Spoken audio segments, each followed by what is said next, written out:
This lesson is called How the Principles Interconnect. All right, let's dive right in.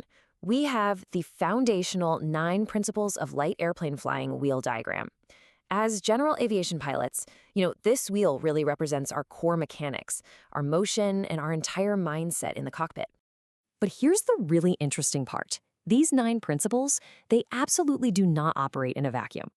You aren't just using them one at a time while you're up there in the air.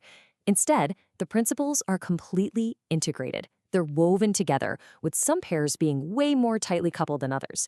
It's like a giant puzzle where every piece affects the whole shebang. So let's see how this actually builds. Think about the scattered principles for a second, and I want you to mentally connect the pairs. Really ask yourself, which 3 or 4 pairs of principles feel most tightly connected to you, and why?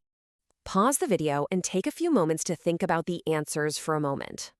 All right, welcome back. So, the absolutely crucial point to realize here is that there is no single perfectly right answer. Different pilots are going to see entirely different connections, and honestly, that's exactly the point.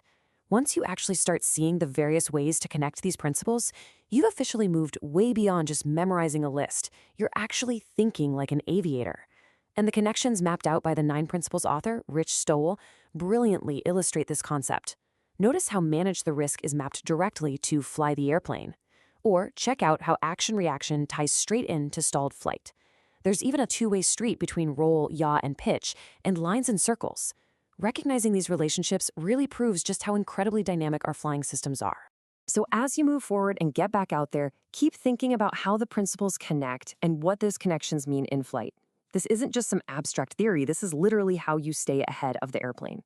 The next time you're flying in the pattern, or maybe wrestling with a tricky crosswind, ask yourself, which of these principles are currently pulling on each other? And how can understanding that connection make you a safer, more intuitive pilot?